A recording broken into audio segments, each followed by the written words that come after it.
사랑하는 영락교회 지체들에게 주 안에서 평화 인사를 전합니다. 오늘은 2023년 7월 7일 금요일입니다. 오늘의 묵상 본문은 역대하 35장 1절로 27절까지의 말씀입니다. 오늘 본문 말씀 35장 1절부터의 말씀은 이렇게 시작합니다. 요시아가 예루살렘에서 여호와께 유월절을 지켜 첫째 달 14째 날에 유월절 어린 양을 잡으니라. 요시아가 유월절의 절기를 지키는 성전을 정화하고 산당을 제거하고 주님 앞에 마음의 준비가 된 하나가 된 이런 이스라엘이 주님 앞에서 유월절의 절기를 지켰다. 히스기야 때의 이야기와 통하는 것이 있죠. 성전을 제거하고 산당을 제거하고 모든 사람이 한 마음을 이뤄서 주님 앞에 절기를 지키는 주님의 축복이 임하는 그 과정들을 지켜나가는 것을 말씀하고 있습니다.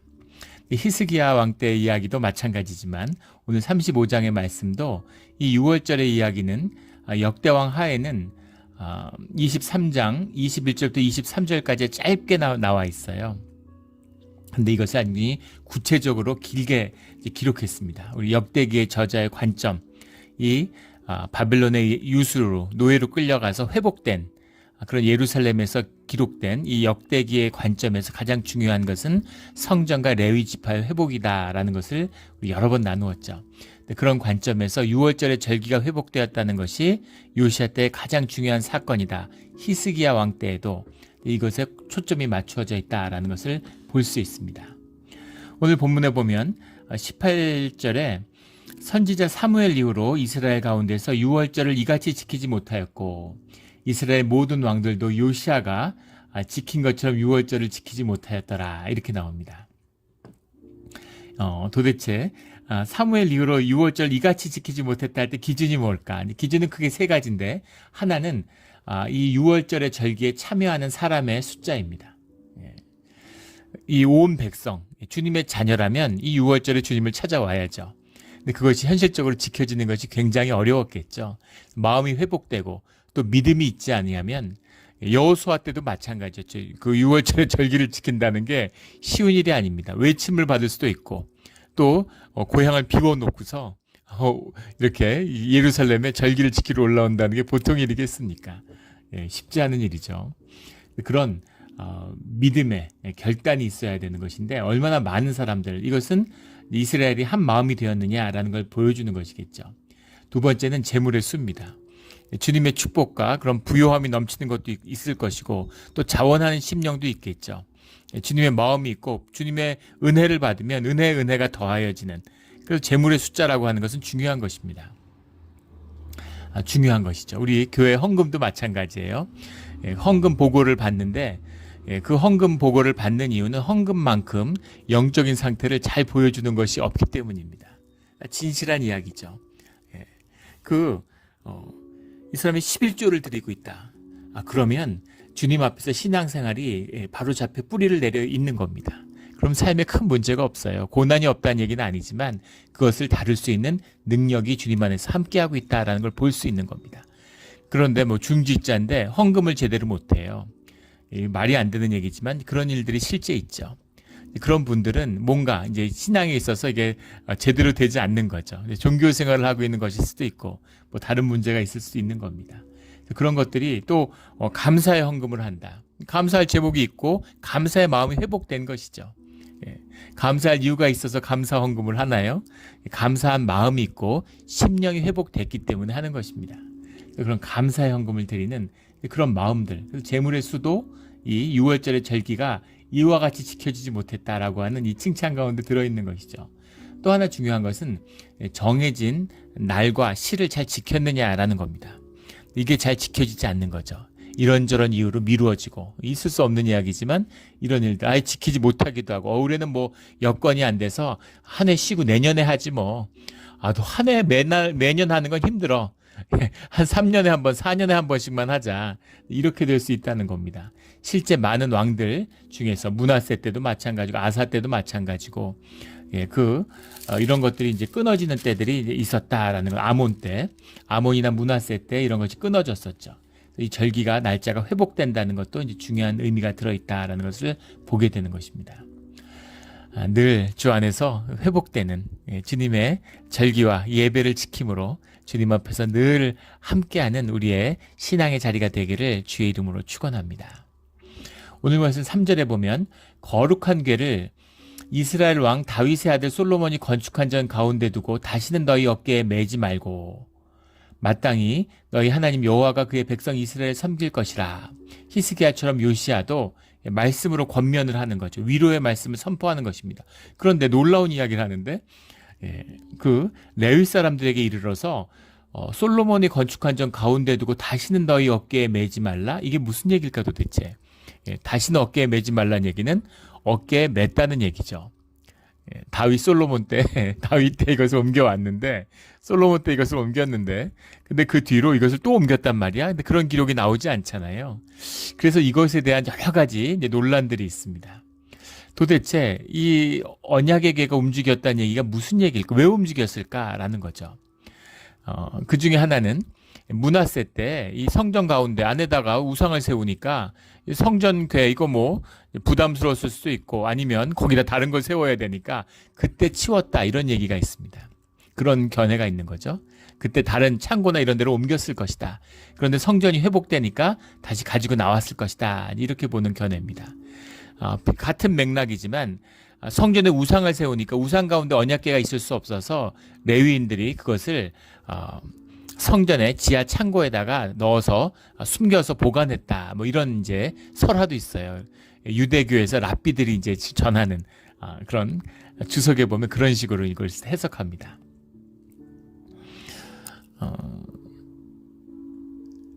일부러 치웠는지 아니면 갖다 숨겼는지 이제 그건 알 수 없지만 이때 므낫세 때 이것이 이제 그 언약궤에 들어 있었던 언약판 그것이 이제 소실되었다, 잃어버렸다 이제 이런 견해도 있습니다. 물론 뒤에 이제 바빌론한테 멸망할 때 없어졌다. 그래서 뭐 예레미야가 알렉산드리아로 가져갔다. 뭐 이런 설화도 있고 여러 가지 이제 설들이 있지만 이때 없어진 게 아니냐. 뭐 이런 이제 이야기들도 있습니다. 하여간 분명한 것은 언약의 궤가 움직였다가 돌아왔다는 것이죠. 두 번 다시 그런 일이 있어서는 안 된다. 이런 말씀입니다. 그래서 언약궤가 어떻게 이렇게 쉽게 옮겨질 수 있었을까? 주님의 임재가 없기 때문에 주님의 임재가 함께하지 않으면 언약궤가 무슨 의미가 있습니까? 교회 안에 십자가가 있는데 십자가는 우리 믿음의 표상이죠. 그것처럼 귀한 게 어디 있겠어요? 그것처럼 중요한 상징이 어디 있겠습니까? 그런데 예배가 무너지고 교회 공동체가 무너지고 주님의 임재가 소멸하면 그러면 도대체 십자가가 뭐예요? 아무것도 아니죠. 나무 장식이고 우상일 뿐입니다. 그것과 같은 의미인 거죠. 그러나 이제 하나님을 안에서 회복되는 이스라엘 가운데 그래서 언약궤의 소중함, 성전의 중요함을 그러니까 이것만 봐도 정말 얼마나 처참하게 유다와 예루살렘이 무너져 있었는가. 왜 예루살렘이 멸망할 수밖에 없었는가 하는 것을 이제 보게 되는 그런 말씀이죠. 이런 말씀이 있을 수 있겠습니까? 주일날은 예배 드려야 돼. 예배 시간에 자면 안 돼. 요즘에 뭐 교회들 이렇게 광고할 때 보면 그 예배에 늦지 말아라. 예배에 늦게 들어오면 안 된다. 이런 광고, 그런 광고 하면 안 되겠죠. 있을 수 있는 얘기입니까? 예배가 시작된 다음에 들어왔다는 얘기는 막 축도 전에 나가고 빨리 나가려고 그런 건 이제 예배자가 아니죠. 예배 드린 게 아니에요. 와서 설교를 들었을지는 모르겠지만 예배를 드린 게 아닙니다. 예배의 의미가 점점 퇴색했다. 아무 의미 없는 것이 되었다. 그런 이야기죠. 예배 구경 오는 거죠. 설교 들으러 오는 겁니다. 우리 진정한 예배가 회복되어서 예배 본질이 회복되어서 예배가 얼마나 소중하고 귀한 것인지 우리를 위한 예배죠. 주님을 향한 것이지만 주님이 우리에게 주시는 육체의 옷을 입고 죄 가운데 살아가지만 우리가 거룩하고 성별되고 하늘의 복을 누릴 수 있는 그 비밀 이것이 예배 가운데 있는 것입니다. 이 예배의 의미가 삶에서 회복되는 우리의 신앙의 자리가 되기를 주의 이름으로 축원합니다. 7절에 요시야가 그 모든 모인 이를 위하여 백성에게 자기 소유 양떼 중에서 어린 양과 어린 염소 3만 마리와 숫소 3천 마리를 내어 유월절 제물로 주매. 왕이 그 제물을 자신의 것으로 드렸다는 의미가 아니죠. 백성들에게 주었다는 겁니다. 그런데 우리가 잘 아는 것처럼 양과 염소는 유월절의 제물이고 숫소는 번제와 화목제를 위한 것이죠. 근데 이것을 내어 주었다는 의미는 본인이 이제 백성들이 같이 누리기 위해서 화목제로 같이 나누기 위해서 자기 걸 나누었다 이런 뜻도 있지만 또 왕이 준비하는 이유는 지방에서 올라오는데 소와 염소 이런 걸 끌고 온다는 게 쉽지 않잖아요. 그 사람만 움직이는 것도 쉽지 않은데 동물들 어떻게 다 끌고 옵니까? 그러니까 그걸 끌고 오는 것이 어렵기 때문에 왕이 준비해서 내어줘서 또 끌고 왔는데 흠이 있으면 안 되잖아요. 또 오다가 흠이 생기면 어떡합니까? 뭐 다치거나 뭐 이런 문제가 있을 수 있잖아요. 근데 그럴 때 그것을 교환해 주거나 그 제물로 백성들이 드릴 수 있는 것을 미리 준비해 두었다. 이런 의미가 될 수 있겠죠. 8절에 방백들도 즐거이 희생을 드려 즐거이 드렸다라는 즐거이라는 말이 아주 중요한 그런 우리의 고백의 그 중심에 있는 이런 단어죠. 린다바흐라는 말인데 린다바흐라는 말인데 린다바흐라는 말이 이제 뭐 자원하여 영어로는 willingly 뭐 free will 뭐 이런 식으로 willingly 이렇게 썼는데 자원함 뭐 기쁨으로 이렇게 다 뜻이 됩니다. 즐거이도 될 수 있죠. 근데 이 단어가 이제 린이라는 단어하고 나다브라는 말이 붙은 거예요. 나다브라는 건 이제 인사이트, 뭐 임펠, 뭐 선동하다, 강요하다 이런 뜻이죠. 나다브라는 말인데 앞에 부정 접도가 붙어서 강요받는 것이 없는 무슨 억지로 하는 게 아니라 스스로 자원해서 하는 것, 자원해서 드렸다는 이것이 헌물과 제사의 핵심이죠. 자원해서 하는 겁니다. 헌금도 이것이 핵심이에요. 우리 교회에 있으면 뭐 요즘은 그런 게 없지만 예전에 보면 그렇게 질문하는 분이 계세요. 11조를 하는데 그래서 뭐 11조 하는 분도 교회가 이제 신앙이 무너지니까 교회 가운데 11조 하는 분이 10%도 안 된다고 그러죠. 참 이거는 이제 당연한 건데 교회 다니는데 종교가 돼 버리니까 아무것도 아닌 거예요. 교회 다니는데 하늘의 복을 전혀 하나님이 주시는 땅의 복도 전혀 못 누리는 겁니다. 비참한 것이죠. 음식이 없어서 굶는 사람이 더 비참할까요? 호텔 뷔페 같은 데서 굶는 사람이 더 비참할까요? 그런 이야기죠. 질문을 받는데 그 텍스 전에, 그러니까 그로스로 11조를 하는 겁니까? 이제 애프터 텍세이션 뒤에 이제 11조를 하는 건가요? 이런 질문들을 하세요. 뭐가 맞을까요? 무슨 의미가 있습니까? 우리가 번 수입의 10분의 1 내라는 게 아니죠. 우리의 삶의 모든 것이 주님께 속했다고 하는 고백입니다. 내 삶의 11조를 드린다는 거예요.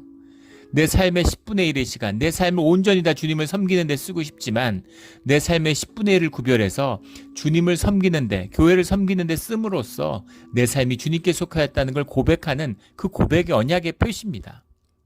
내 모든 것, 내 전부의 10분의 1이에요. 그런데 그것이 무슨 텍스를 내고 안 내고 그게 무슨 상관이 있어요? 아무 상관 없는 것이죠. 이런 겁니다.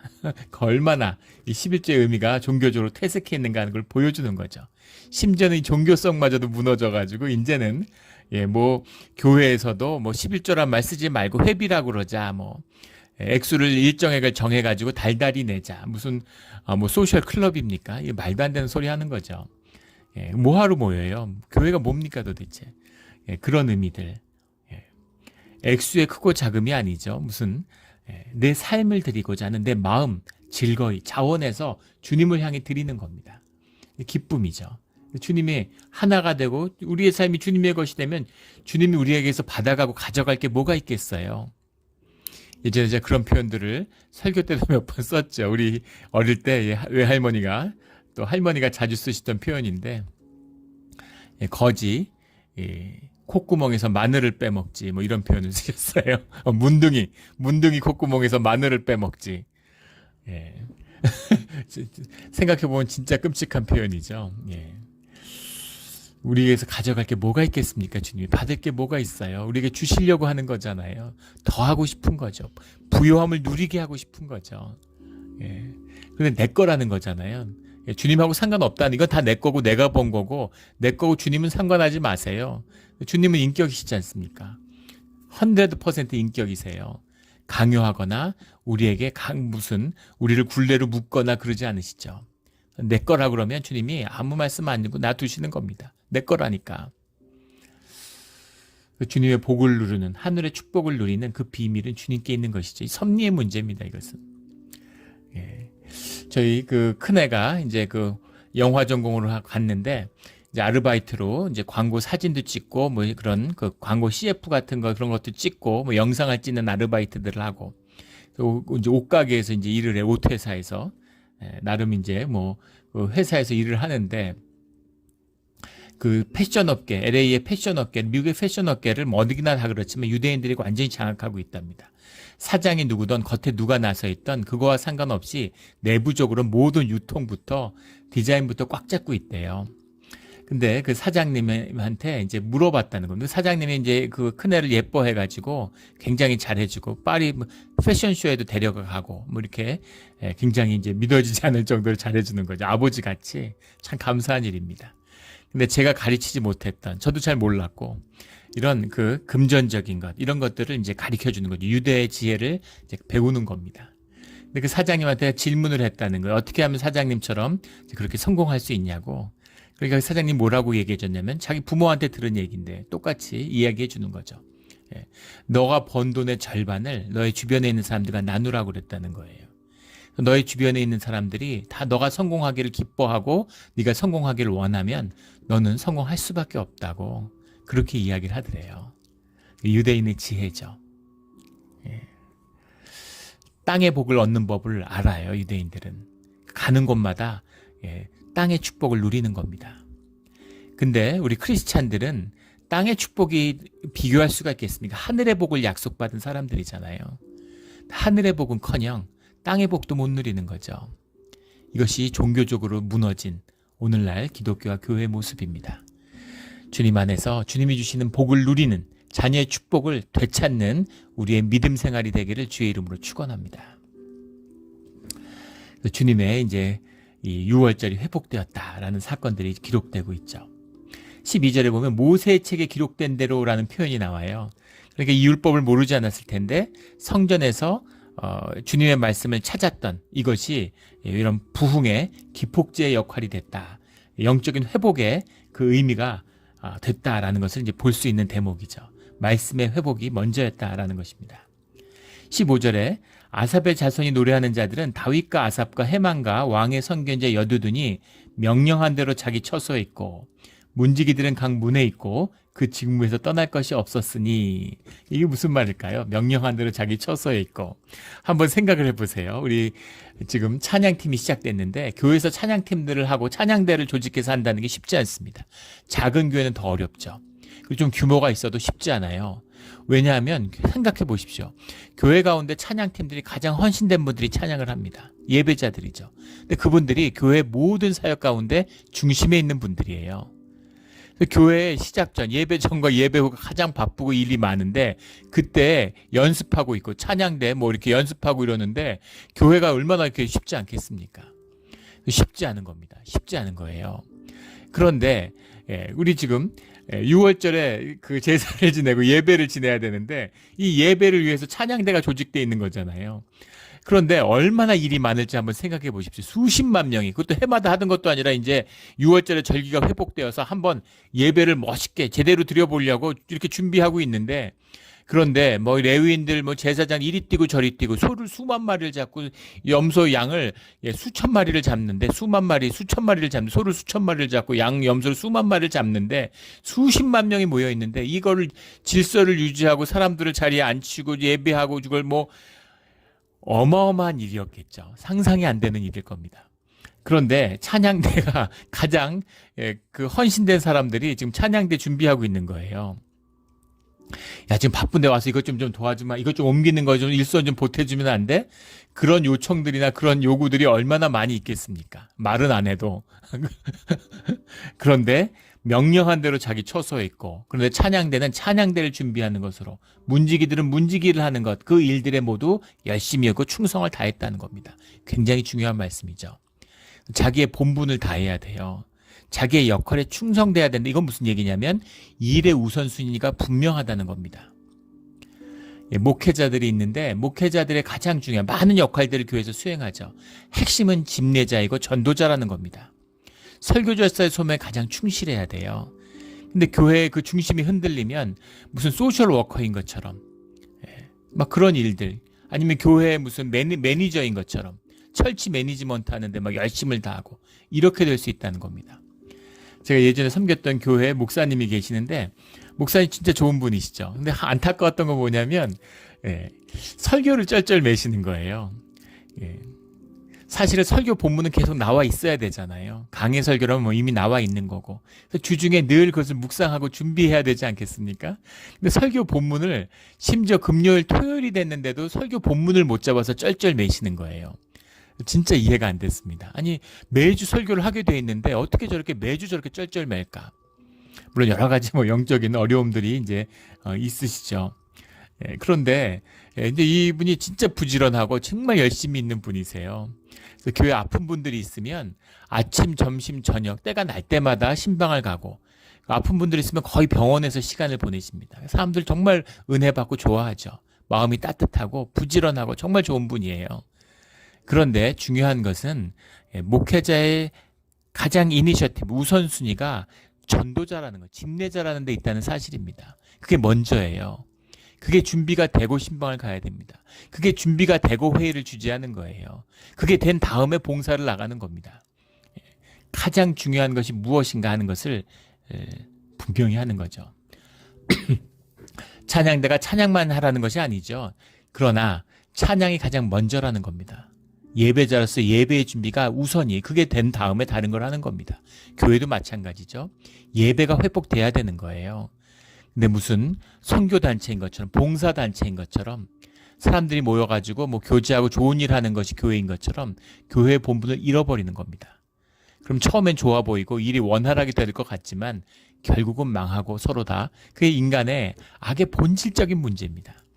악을 다루는, 주님의 임재와 함께하는 예배가 회복되지 않으면 인간들끼리 모이면 좋은 일이 나오지 않아요.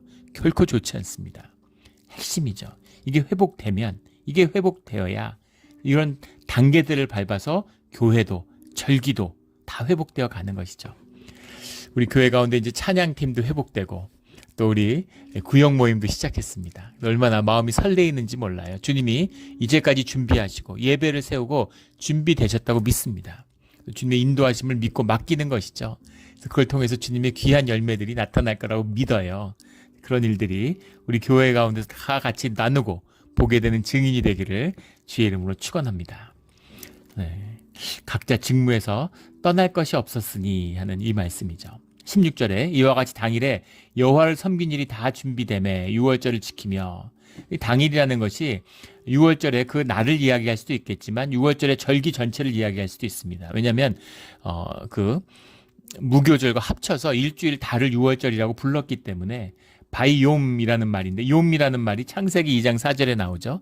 일주일 동안 그 창조를 완성하셨는데 그 기간 전체를 그냥 욤이라고 부릅니다. 7일을 다 의미하는 거죠. 날수로 7일을 의미하는 것이 아니라 그 절기의 전부를 지칭하는 그런 의미라는 점에서 6월절을 하루일 수도 있고 무교절과 합쳐서 7일일 수도 있다, 이런 뜻이 들어있다는 겁니다. 18절에 우리 나누었던 것처럼 이 이스라엘의 역대왕, 그 누구도 하지 못했던 그런 아름다운 6월절의 절기를 지켰다라는 겁니다. 이 오늘의 말씀의 중요한 주제고 성경의 주제죠. 그런데 20절부터 청천벽력과 같은 요시아의 죽음이 나옵니다. 이건 굉장히 이제 구약에서도 가슴 아픈 사건이죠. 그 이스라엘의 역사 가운데 정말 가슴 아픈 사건입니다. 그래서 많은 사람들이 기억할 수밖에 없는 것이죠. 이 모든 일 후에 곧 요시아가 성전 정돈하기를 마친 후에 애굽 왕 누고가 유브라데강 갈그미스를 치러 올라왔으므로 요시아가 나가서 방비하였더니, 애굽 왕 누고라는 건 이제 애굽 26왕조의 왕이죠. 주전 609년부터 594년까지 다스렸던 느고 2세입니다. 근데 이 애굽 왕 누고가 유브라데강에 갈그미스를 치러 올라왔다. 유브라데강 서안의 지역이죠. 근데 이 갈그미스를 치러 온 것이 아니라 갈그미스에서 싸우기 위해 올라온 것이고, 싸운 이유는 아수르와 맞서기 위해 올라온 겁니다. 지금 아수르의 힘이 약화됐어요. 애굽이 계속 아수르한테 이제 그 두 번이나 큰 침략을 당하고 눌려가지고 점령당하고 그 치욕을 당했는데, 이제 이 아수르를 제거할 절호의 찬스가 왔다. 이 중동의 패자가 이제 애굽이다라는 걸 회복하기 위해서, 전통적인 강국이니까 별렀겠죠. 때가 왔다 이러고 올라온 겁니다. 그런데 21절에 누고가 요시아에게 사신을 보내어 이르되, 요시아가 이 아수르를 치려고 갈그미스로 가는 이 느고의 군대를 저지한 겁니다. 무기또에서 저지한 거죠. 무기또라고 하는 건 뭐 역사적인 전쟁터죠. 아마겟돈이 무기또의 전투잖아요. 우리 계시록에서 나눈. 무기또에서는 주전 1500년부터 1차 세계대전까지 끊임없이 전쟁이 일어나는 중동에서 가장 전쟁하기 좋은 곳입니다. 그 갈릴리 서쪽에 있는 쭉 애굽에서부터 올라오다 보면 완전히 산지죠. 예루살렘, 팔레스타인이 산지로 쭉 가다가 레바논과 그 이스라엘 산지 사이에 그리고 그 갈릴리 땅의 서편에 있는 그 갈릴리 계곡이에요. 그 계곡에 무기또가 있습니다. 그러니까 이제 시리아로 가서 유프라테스 강 쪽으로 가기 위한 갈기미스로 가기 위한 길이죠. 그런데 지키는 입장에서 보면 어디서 올 줄 알겠어요. 예. 무슨 니게브의 사막 같은 데 있으면 어느 길로 올 줄 어떻게 합니까? 예. 우리 그 출애굽기 봐도 이제 여러 길로 다니잖아요. 다양한 길로 올 수 있는 거죠. 그러니까 요단강 그 출애굽 때처럼 요단강 동편으로 돌지, 아니면 이 요단강 서편으로 해가지고 올라올지, 바닷가 쪽으로 올라올지, 어느 길로 올라올지 알 수 없는 것이죠. 그런데 중요한 것은 뭐냐면 요 갈릴리 바닷가, 갈릴리 호숫가에 있는 갈릴리 계곡, 거기 있으면 레바논으로 올라가지 못, 산악지대니까 그걸 지나가지 못할 거고, 시리아로 간다면, 아람 지역으로 간다면 팔레스타인을 통과해서 반드시 지나야 하는 곳이죠. 그러니까 군대를 거기 지키고 있으면 내려오던 세력이든 올라가는 세력이든 여기를 지날 수밖에 없기 때문에, 또 여기가 평지니까, 벨리지만 평지니까 전쟁하기 딱 좋은 곳입니다.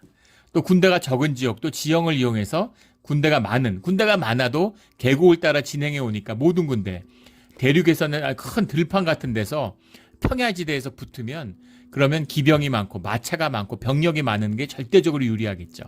그러나 벨리 지역의 평지에서 양쪽에 계곡을 끼고 싸우면 적은 군대로도 큰 군대랑 맞설 수 있죠.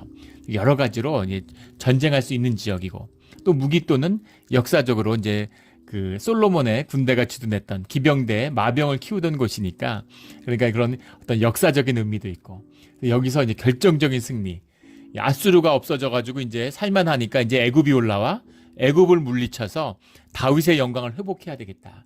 이제 그런 것을 요시아가 생각을 했겠죠. 그래서 이제 그것을 막으려고 섰는데, 문제는 뭐냐면, 뭐라고 얘기하냐면, 느고가 유다 왕이여, 내가 그대와 무슨 관계가 있느냐? 내가 오늘 그대를 치려는 것이 아니요 나와 더불어 싸우는 족속을 치려는 것이라. 하나님이 나에게 명령하사 속히 하라 하셨은즉 하나님 나와 함께 계시니 그대는 하나님을 거스르지 말라. 누구가 어떻게 하나님의 말씀을 받았는지, 선지자를 통해 받았는지, 어떻게 받았는지는 알 수 없지만 분명한 것은 하나님의 계시를 받았다는, 이방 왕들이 이런 이방의 그런 고레스도 마찬가지죠. 후에 가면 하나님의 계시를 받을 수 있습니다. 그래서 그걸 받아서 왔는데, 요시아 입장에서 한번 생각해 보세요. 이걸 받을 수 있겠습니까? 아수르를 치르러 가니까 길을 좀 내줘야 되겠어. 넌 비켜. 이런 거죠. 예. 우리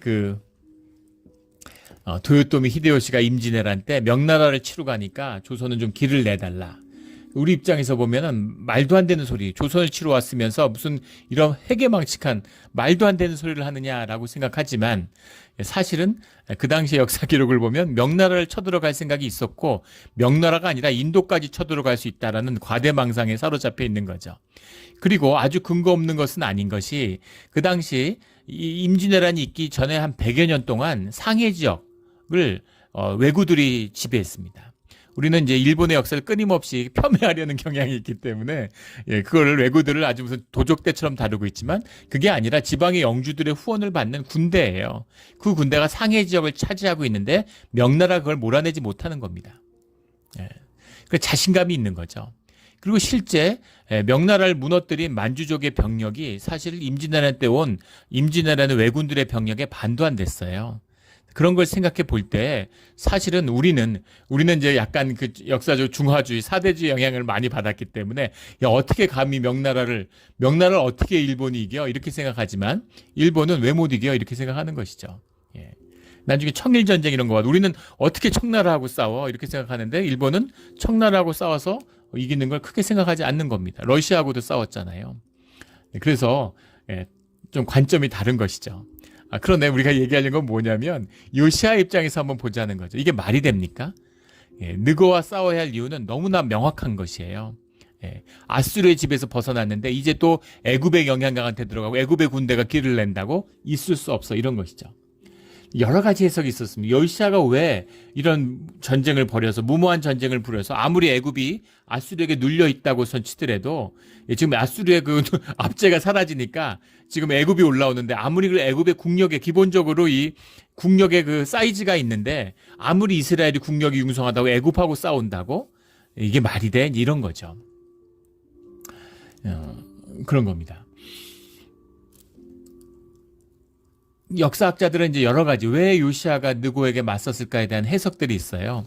대표적인 건 아수르가 싸우라고 했다고 이제 보는 겁니다. 아수르의 영향이 갔기 때문에 아수르가 이제 그 봉신 국가니까 니들 나가서 싸워야 돼. 안 싸우면 가만 안 둬. 이렇게 위협했기 때문이라는 설이 있는데 사실 기록도 없고 근거도 미흡해요. 그리고 지금 아수르가 망하기 직전이라는 겁니다. 좀 설득력이 없고, 두 번째는 바벨론이 나가 싸우라고 했을 것이다 라는 얘기. 바벨론이 신흥왕국으로 이제 부상하고 있으니까 바벨론이 나가서 싸우라고 얘기했다고 하는데 그것도 역사적인 기록과 근거가 없고, 또 문제는 뭐냐면 이 무기또의 전투 이후에 2년 뒤에 애굽과 바벨론이 이제 그 갈그미스에서 이제 패권을 놓고 이제 충돌하죠. 이제 성경에 이제 자주 나오는 이름이죠. 나보폴라살의 아들 느부갓네살이 이끄는 군대가, 바벨론의 그 군대가 아수르처럼 이 유프라테스 강의 양대 문명이잖아요. 메소포타미아 문명을 장악한 사람은 나일강의 문명을 장악한 세력하고 충돌하게 돼 있는 거죠. 그래서 이제 그 전쟁이 뒤에 있었기 때문에 무슨 바벨론이 그 요시아 보고 싸우라고 이런 거는 좀 이제 설득력이 떨어지는 겁니다. 독자적인. 요시아는 그 틈바구니에서 우리는 왜 안 내? Why not us? 이런 거죠. 왜 맨날 아수르, 바벨론, 애굽, 우리가 한번 다윗의 영광을 회복해야 되지 않느냐? 주님이 함께 하시는데, 백성들이 모두 한 마음인데 싸우면 이기는 거지. 한번 보여줘야지 하고 나갔다가 그 싸움에서 마주하게 된 것은 느고의 군대가 아니라 하나님의 말씀이었다라는 겁니다. 하나님이 나에게 명령해서 속히 하라. 하나님을 거스르지 마라. 너가 하는 행동은 하나님을 거스르지 말는 거스르는 행동이야. 그런 행동하면 안 돼라는 얘기를 애굽 왕이 하고 있는 거죠. 그러니까 주님이 아수를 들어서 아람을 치고 북이스라엘을 쳤던 것처럼, 유다를 쳤던 것처럼 이제 애굽을 들어서 아람을 치고 있는 겁니다. 아수르를 치고 있는 겁니다. 그러려고 하는 건데 지금 그것을 요시아가 방해하고 있다는 거죠. 21절에 요시아가 몸을 돌이켜 떠나기를 싫어하고 근데 거기에 물러나지 않았다는 겁니다. 오히려 변장하고 그와 싸우고자 하여 변장하고라고 해석을 했는데 이걸 왜 변장하고 해석을 했을까? 히타페스라는 말인데 히타페스라는 말의 원뜻은 리서치, 조사한다, 추구한다 이런 말입니다. 그래서 무장을 했다. 영어 번역들 같은 걸 보면은 무장을 했다라고도 할 수도 있고 또 열정적으로 막 이렇게 열심히 오히려 더 열을 내서 싸우려고 했다. 이렇게 얘기할 수도 있습니다. 근데 변장하고라고 하는 것은 이제 몰래 했다라는 뜻이 들어있는 거죠. 이렇게 해석을 했다는 것은 이제 의도가 들어있는 거예요. 요시아가 하나님의 뜻을 아주 의지적으로 이렇게 드러내놓고 거역했다. 주님의 뜻을 분별했는데, 뜻을 알았는데, 그런데 자기의 의지를 앞세웠다. 이런 뉘앙스가 들어있는 거죠. 변장하고라는 건. 싸우면 안 되는 걸 알았는데 자기가 싸우지 않는 것처럼 몰래 나가 싸웠다. 이런 뜻이, 더 강한 뜻이 들어있다고 봐야 되겠습니다. 하나님의 입에서 나온 느고의 말을 듣지 아니하므로, 하나님의 말씀을 듣지 않았기 때문에 무기또 골짜기에 이르러 싸울 때 23절에 활 쏘는 자가 요시아 왕을 쏜지라. 이 말씀이 18장 33절에 나오는 말씀과 같죠. 아합의 죽음과 같습니다. 이 말씀을 그냥 쓴 게 없죠. 성경은 그런 건 없습니다. 아합의 죽음을 요시아의 죽음과 빗대고 있어요. 이스라엘 역사에서 가장 나쁜 북이스라엘 아합, 나쁜 왕 중의 대표 선수가 아합이고, 그리고 유다의 좋은 왕 중의 대표 선수가 요시아인데 어떻게 같은 죽음을 맞을 수가 있습니까? 무서운 말씀이죠. 근데 이것이 주님의 뜻 가운데 일어나는 진실된 일이었다라는 겁니다. 우리가 더 깊이 들어가면 이것을 보아야 되죠.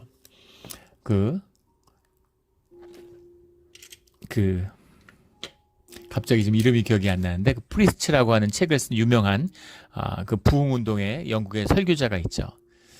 그분이 그 하신 유명한 말씀 중에 설교자는 전도자는 한 손엔 성경을 한 손엔 신문을 들고 있어야 된다. 100년 전 얘기니까 한 손엔 성경을 항상 한 손엔 신문을 들고 있어야 된다. 저도 그 말씀을 따라서 늘 이제 그런 시사나 뉴스를 놓치지 않으려고 뉴스 같은 거 보면 기분이 안 좋죠. 세상의 일이니까.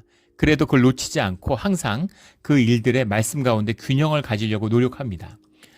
그 이유는 왜냐하면 거기서 말씀하시는 전도자라는 건 말씀의 복음을 우리가 주님의 말씀을 붙들고 믿음으로 살아가지만 세상 가운데 살아가요.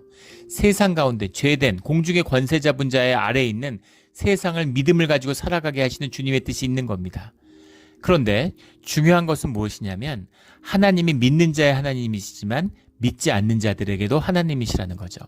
교회의 하나님이시지만 세상의 하나님이시기도 한 것이라는 겁니다. 그래서 세상의 주인도 주님이세요. 주님이 세상을 구원하시는 길 가운데 이끌기를 원하신다는 겁니다. 그래서 세상에 눈 감으면 안 되고 믿는 사람들끼리 잘 지내는 것이 주님의 뜻이 아니라는 거죠. 예루살렘 교회가 무너지는 역사를 보잖아요. 주님이 믿는 자들을 흩으시고 복음의 구속사의 역사를 이루시는 것이 역사의 섭리의 중심에 있는 것이지, 믿는 사람들이 오손도손 너희들이 재밌게 잘 살아, 너희들만 내가 지켜줄게, 이런 것은 아니라는 겁니다. 그래서 하나님의 뜻이 어디서 오고 그 뜻이 무엇인지를 잘 분별해야 된다는 거예요. 그런데 어떻게 감히, 요시안 봤겠죠. 네가 어떻게 하나님의 말씀을 입에 담아? 하나님이 너에게 말씀을 전했다고? 말도 안 되는 소리 하지 마. 우리가 유다인데, 우리가 이스라엘인데. 그런데 결코 그렇지 않다는 겁니다. 명확한 진리예요. 명확한 진리를 있는 그대로 받아들이는 것이 신앙입니다. 우리가 신앙이라는 걸 갖고 있는데 이건 진실이죠. 근데 이것이 삶과 부딪히면 우리의 신앙이 어려워집니다. 이걸 어떻게 받아들여야 돼? 이걸 어떻게 악에 어떻게 이런 일이 있을 수 있어? 주님은 뭘 하시는 거야? 근데 그것이 충돌했을 때 주님을 찾게 되고 주님을 함께하게 되고 주님을 이해하게 되는 깊이를 얻게 되는 것이죠. 이게 우리의 믿음의 도전이고 또 우리의 신앙이 성숙해가는 과정입니다. 그래서 굉장히 힘든 일이지만 이것을 해야 되는 것이죠. 말은 쉽지만 어려운 일이에요. 그런데 우리가 깨어 있어야 되는 이유고, 주님의 하나님은 크신 분입니다. 하나님은 크신 분이에요. 우리는 하나님이 곧 그리스도 자체라고 생각하죠. 하나님은 그리스도보다 더 크신 분입니다. 종교개혁을 했던 켈빈의 고백이죠. 켈빈의 고백이 아니라고 하면 막 이단이라고 공격하는 목사들도 있을 수 있어요. 요즘이 그런 시대입니다. 이런 자기의 종교, 우물 안에 들어가서 폐쇄돼 버리는, 교회가 막 열심히 엉뚱한 방향으로 가면 공부는 뭐하루에, 책은 뭐하루에, 막 무슨 공부하는 사람이든지 다 설득해갖고 신학교 가라 그러고 막 다 선교사나 그거 외에는 아무 의미 없는 일인 것처럼 그렇게 하고, 그렇지 않다는 겁니다. 다 콜링이 있고 본분이 있고 존귀한 주님의 사명이 있어요. 우리 그 총회장, 지금 총회장 하시는 목사님이 지금 그 샌디에고 쪽에서 목회하시는 목사님이시죠. 목사님이 저희 교회 우리 그 박지성 집사님하고 MIT에서 박사학위를 같이 받은, 이분은 이제 우리 박지사님은 그 해사를 나왔지만 그분은 이제 서울대를 나왔는데, 그렇게 유학을 해가지고 MIT에서 박사 받고 그 선박회사에서 일했는데, 그 기술 그런 엔지니어링을 했는데, 그 교회 다녔는데 목사님이 그런 쓸데없는 공부 뭐하러 하느냐, 신학교 가서 목회를 해야지. 물론 뭐 주님의 뜻이 있고 무엇이 옳은지는 모르겠죠. 주님의 뭐 인도하심이 있었겠죠. 그런데 무슨 공부를 하든지 뭐 어떤 느낌인지 알죠. 저도 마찬가지였습니다. 저도 유학 가서 공부할 때 마치 그 목회자가 되는 거 왜, 신학교에 가는 거 왜, 마치 그것만이 있는 신앙인 것처럼. 그런데 뭐 그럴 수도 있겠지만 그렇지 않을 수도 있다는 것입니다. 세상과 우리 교회 안을 균형 있게 바라보는, 그 진실을 있는 그대로 받아들이는, 이것이 중요한 신앙의 도전이다라는 거죠. 자기 열심에, 그게 종교잖아요. 자기 열정에 빠지면 안 돼요. 교회에 막 필요 없이 열내고, 막 열을 내면 멋져 보이잖아요. 열을 내니까 흥분하니까 좋아 보이잖아요. 열을 내면 체력이 약해집니다. 냉정하고 주님의 진실, 살아계신 주님의 말씀을 분별할 수 있는 깨어있는 냉철함이 있어야 되는 것이죠. 이것이 중요한 신앙의 주제다라는 것을 요시야 왕의 죽음이 너무나 아프게 보여주고 있는 겁니다. 아파요. 주님은 안 아프시겠습니까? 주님은 얼마나 아프시고 안타까우시겠어요. 그러나 주님의 말씀을 거역하는, 대놓고 거역하는 일은 죽음으로 대가를 치러야 되는 것이죠. 이것이 또 중요한 섭리라는 것을 말씀을 통해 증거되고 있습니다. 우리 오늘 굉장히 사실 큰 주제인데 오늘 이 주제를 같이 나누었습니다. 6월절과 요시야의 죽음, 큰 은혜와 아픔, 이 모든 것이 주님이 인도하시는 구속사의 한 동전의 양면이라는 것을 우리 담대히 받아들이는 오늘 우리 믿음이 되기를, 자라나는 믿음이 되기를 주의 이름으로 축원합니다. 아멘. 기도하겠습니다. 하나님 아버지 감사합니다. 우리에게 아무리 아픈, 아무리 비참한 자리에서도 예배와 말씀이 회복되는 꿈을 주시는 것을 감사를 드립니다. 그런데 우리가 절대로 우리의 종교에, 우리의 열심에 취해서 종교의 열심으로 주님의 말씀을 분별하지 못하는 그런 어리석은 종교인이 되지 않게 하여 주시옵소서. 늘 깨어 있어서 움직이시는 하나님, 창의적인 하나님, 우리 경험 밖에 계신 하나님을 받아들임으로 우리의 삶이, 우리의 경험이, 우리의 지각이 더 자라나는, 우리의 믿음이 더 성숙하는 우리 신앙의 자리가 될 줄로 믿습니다. 감사하며 예수 그리스도의 이름으로 기도드렸습니다. 아멘.